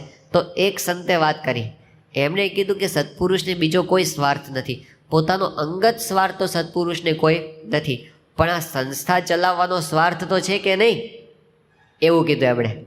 આ પ્રશ્ન સમજવા જેવો છે. જે આપણા મનમાં ઊંડે ઊંડે નાસ્તિક ભાવ પડ્યો છે ને, એનું આ ચિત્ર છે. કયું? સત્પુરુષને બીજો તો કોઈ સ્વાર્થ નથી, પણ આ સંસ્થા ચલાવવી છે એવો તો સ્વાર્થ છે કે નહીં. એ વખતે સ્વામી તરત બોલ્યા. સ્વામી કે સંસ્થા તો ભગવાન ચલાવે છે, આપણે શું ચલાવવાના? આ તો ભગવાનની સંસ્થા છે અને ભગવાન ચલાવે છે, કોઈની જરૂર નથી એમને. એ કૃપાએ કરીને જ સેવા આપે છે, એનું જીવનું ઘડતર થાય, એ બ્રહ્મરૂપ થાય અને એ ભગવાનની નજીક પહોંચે એટલા માટે જ કરે છે. બાકી એમને ખરેખર કોઈ જરૂર નથી. એ આપણને દેખાય. શાસ્ત્રીજી મહારાજ પોતે સારંગપુરનું મંદિર ચાલતું હતું, કેટલી તકલીફ એ વખતે. પેલા શંકર ભગત તો પોતે આમ આવું જોઈને વૈરાગ્ય થઈ ગયું એમને. એ કોઠારી હતા એ વખતે. એ કે રાત્રિ પ્રલયમાં બધું નાશ પામી જવાનું. શાસ્ત્રીમાં શું કામ આટલો બધો દાખલો કરતા અને કરાવતા હશે? એ સાંખ્ય વિચાર એમને એ વખત આવી જતો હતો. પણ એવી પ્રવૃત્તિની અંદર કેવી કટોકટી હોય કે પેલા મજૂરોને પગાર આપે, પછી જે મજૂરોને પગાર આપે ને શંકર ભગત, એ કોઠારી હતા એ વખતે, એની જ પાસેથી પછી ઉછીના માગે. મજૂરોને પગાર આપે મહિનાનો, પછી કે જો ભાઈ તારે હમણાં કંઈ જરૂર નથી તો ઉછીના આપ, તો મારા સિમેન્ટના રૂપિયા હું આપી શકું. એટલે મજૂરોને પગાર આપીને એની પાસેથી પાછા ઉછીના લેવાના. એવી સ્થિતિમાં આ બધા મંદિરો થતા હતા. એટલે કંટાળો તો આવે ને પછી આ બધી ભીડો સતત કેરોસીનના ડબ્બામાં ખીચડી રાંધીને ખાવી પડતી હશે. ત્યારે મેન્યુમાં શું હશે કહો? જ્યારે કેરોસીનના ડબ્બામાં ખીચડી ખાવી પડતી હોય ત્યારે કંઈ એવી અપેક્ષા રખાય કે આજે આઈસ્ક્રીમ, આજે પીઝા, આજે આમ, એવો વિચાર જ ક્યાંથી થાય? કલ્પના જ ક્યાંથી? સંકલ્પ જ કેવી રીતે થાય? યોગી બાપાને પેલી શીશી આપી ગયા હતા નાગજી શેઠ, અને કે આમાંથી રસોઈ કરજો. 15 દિવસ પછી આવ્યા અને કે સ્વામી કંઈ તેલ લાવવું છે બીજું? યોગી બાપા કે શીશી એમને પડી છે. કે કેમ બાપા હજી વાપરી નહીં? યોગીજી મહારાજ કે વઘાર શેનો કરવો, કોઈ આઈટમ હોવી જોઈએ ને કે જેમાં તેલ વપરાય. એવી દશાની અંદર આ બધું મંદિરો થતા હતા. તો માધાભાઈ હતા, મોચીદડના એક માધાભાઈ કરીને હતા. હવે એમને છે ને આવો વિચાર આવ્યા કરે કે આ શાસ્ત્રીજી મહારાજ છે એ આટલા મોટા મંદિરો બાંધે છે, ખાવાનું ઠેકાણું નથી, 2 ટાણા પૂરું ખાવાનું મળતું નથી, આના મંદિરો પૂરા થાય એવું લાગતું જ નથી. કેવી રીતે પૂરા થાય? આ કંઈ મફતમાં થાય છે આટલા ઊંચા મંદિરો કરવા? પૈસા નથી, માણસ નથી, કંઈ સાધનો નથી, કેવી રીતે થાય? એવા વિચારો એમને આવતા હતા. અને રાત્રે પોતે સૂતા હતા. શાસ્ત્રીજી મહારાજ રાતે 12 વાગે એની ઓરડીમાં ગયા સારંગપુરમાં, અને એમને જગાડે કે માધાભાઈ બહાર આવો તો કામ છે. એટલે માધાભાઈ કીધું અત્યારે શું કામ છે સ્વામી? એમ કરીને બહાર આવ્યા. શાસ્ત્રીજી મહારાજ કે આ ઝાડનું થડિયું છે ને, બધું 2-2.5 ફૂટ ડાયામીટરનું, 15 ફૂટ લાંબુ થડ ઝાડનું પડ્યું હતું. તો આ થડ છે ને આપણે ઉચકીને સામે લઈ જવું છે. માધાભાઈ તો જોઈ જ રહ્યા. એ કે સ્વામી આ તો મારા એકતાથી હલે પણ નહીં. 10-15 જણા ભેગા થઈને કાલ સવારે ફેરવી નાખીએ તો? શાસ્ત્રી મહારાજ કે ના અત્યારે જ ફેરવવું છે. પણ સ્વામી કેવી રીતે ફરે? શાસ્ત્રી મહારાજ કે તું એને હાથ અડાડ, તારી પાછળ આવશે. અને માધાભાઈ આમાં હાથ અડાડ્યો ને, એ માધાભાઈ જ્યાં ગયા તો થોડીઓ પાછળ હાલે, અને જ્યાં મૂકવાનું હતું ને ત્યાં ગોઠવાઈ ગયું. પછી કે હવે હુઈ જાઓ. માધાભાઈ સમજી ગયા કે મને હું કામ ઊભો કર્યો હતો. એણે મને સમજાવી દીધું આ પુરુષે કે શાસ્ત્રીજી મહારાજ એ ધારશે તો જળને ચેતન કરી નાખશે.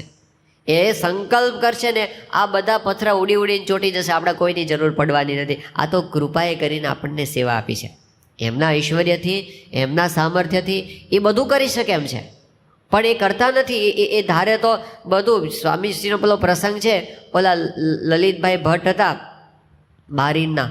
હવે એમને વિઝા નહોતા મળતા, તો પ્રમુખ સ્વામી મહારાજે એવા દર્શન આપ્યા કે પેલો જે વિઝા આપનારો માણસ હોય ને એની પાછળ જઈને સ્વામી ઊભા રહ્યા. આ લલિતભાઈને જાગ્રતમાં દર્શન થયા, સપનામાં નહીં, જાગ્રતમાં. અને સ્વામીએ પેલા માણસનો હાથ પકડીને સ્ટેમ્પ મરાવ્યો. આ બધું લલિતભાઈને દેખાય છે. સ્ટેમ્પ મરાવ્યો, સહી કરાવી, અને પેલા ભાઈએ એની ફાઇલ પાછી આપી દીધી, એનું જે પાસપોર્ટ હશે. અને પછી જે ફીના 50 દિનાર લેવાના હોય એ ન લીધા. હવે એવું એમણે કર્યું, ખાલી પેલાનો હાથ પકડીને સહી કરાવીને. આપણે જાજુ પ્રમુખ સાહેબ મહારાજ નથી કહેતા, તમે છે ને એટલું કરો ને, ખાલી એક વખત બિલ ગેટ્સનો હાથ પકડીને કોરા ચેક ઉપર સહી કરાવી દો, અમારે બીજું કાંઈ જોતું નથી. ઐશ્વર્ય તો હરખું જ વાપરવાનું છે ને, ક્યાં એમને કંઈ દાખલો કરવાનો છે?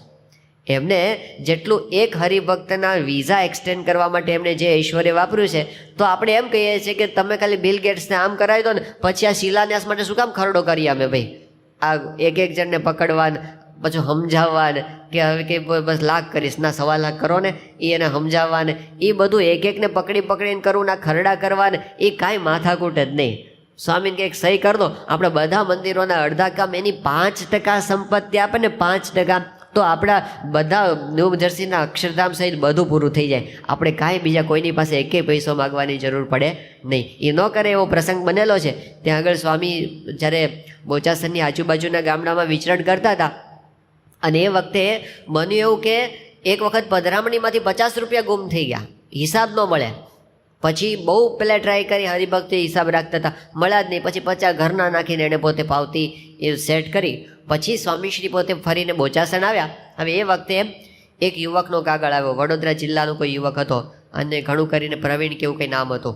અને એમણે પત્રમાં એવું લખેલું કે સ્વામી બાપા આપને સાથે હું ગામડે ફરતો હતો, અને એક જગ્યાએ મારું મન બગડ્યું અને મેં 50 રૂપિયાની ચોરી કરી હતી. હવે ગઈકાલે રાત્રે તમે મને સપનામાં દર્શન આપ્યા અને તમે કીધું કે આ ઠાકોરજીના પૈસા કે હવે આપણે ન રખાય અને તું મોકલી આપ, એટલે હું માફી માગું છું અને 50 રૂપિયા તમને મોકલી આપું છું, એમ કરીને કવર એણે મોકલ્યું ત્યાં. તો બાપા પોતે ભોજન કરતા હતા એ વખતે કાગળ ત્યાં વંચાયો. તે જનમંગલ સ્વામી કે સ્વામી તમે 50 રૂપિયા માટે ઓલા છોકરાને સપનામાં દર્શન આપ્યા, એના કરતાં ટાટા બિરલાને આપી દીધા હોત તો દર્શન, તો તમારે તો ક્યાં જાજો દાખલો કરવાનો હતો, આટલો જ કરવાનો હતો ને. તો અમારે આ બધી જોડી માગવાની જ બંધ થઈ જાય ગામડે ફરીને. તો સ્વામી હસતા હસતા કે આપણી જોડી ક્યારેય બંધ થવાની નથી. એ આપણને રાખે છે, ભીડામાં રાખે છે, માણસોનોય ભીડો રાખે, પૈસાનોય ભીડો રાખે, સાધનોનોય ભીડો રાખે. આ બધો એમનો માસ્ટર પ્લાન છે. આ બધી પ્રવૃત્તિ જે આપણને સોંપી છે, એવું નથી કે એને કોઈ કામ કરનાર નથી એટલે આપણને આપ્યું છે.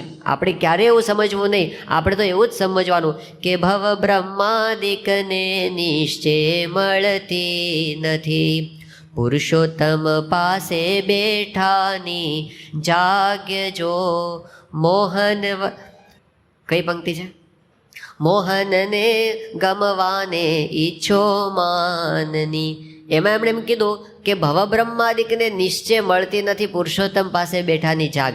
આજે આપણને સેવા મળી છે એ મોટા મોટા દેવતાઓને દુર્લભ છે અને આપણને આપી છે. આપણને પસંદ કર્યા છે, સિલેક્ટ કર્યા છે એમને, અને આપણને સેવા મળી છે. એટલે આપણી પ્રવૃત્તિ એ પ્રવૃત્તિ નથી, એ ઊંચામાં ઊંચી સાધના છે. એનું આપણને ગૌરવ હોવું જોઈએ. એવું ક્યારેય ન સમજવા આવી પડ્યું. પેલું જેમ યોગી બાપા દર્શન આવી ફસ્યા એવું નથી કાંઈ, કે અંદર લઈ લીધો એને કુંડાળામાં પેલા વાણિયાને, અને યા હુસેન બધા કરતા હતા, એટલે ઓલો બોલતો તો આવી ફસ્યા ભાઈ, આવી ફસ્યા. એવું નથી આપણું. આપણે તો બહુ પૂર્વના મોટા પુણ્ય છે ત્યારે આપણને આ સેવા મળી છે. એવું મોટું ભાગ્ય માનીને તો મહારાજે ગરડા મધ્યના 41મા વચનામૃતમાં આ વાત સમજાવી છે કે જ્યારે ભગવાન અને સંતની સેવા મળે તો કેવી રીતે કરવી. તો પહેલી વાત કરી કે પોતાનું મોટું ભાગ્ય માનીને સેવા કરવી. આ આપણને ભૂલાઈ જાય છે. જ્યારે ખાસ કરીને ભીડો આવે ત્યારે આપણને ભૂલાઈ જાય છે કે આ મોટા ભાગ્ય માનીને સેવા આપણને મળી છે. તો અતિશય મોટા ભાગ્ય માનીને આ આપણે સેવા કરવાની છે. આ પહેલી વાત બતાવી. આપણને એવું કહેવામાં આવે કે આજે રાત્રે આપણે અહીંથી પદયાત્રા કરી અને ગાંધીનગર જવાનું છે, અને ગાંધીનગરની અંદર ઘઉં વીણવાની સેવા કરવાની છે, અને જેને અનુકૂળતા હોય એ નામ નખાવે.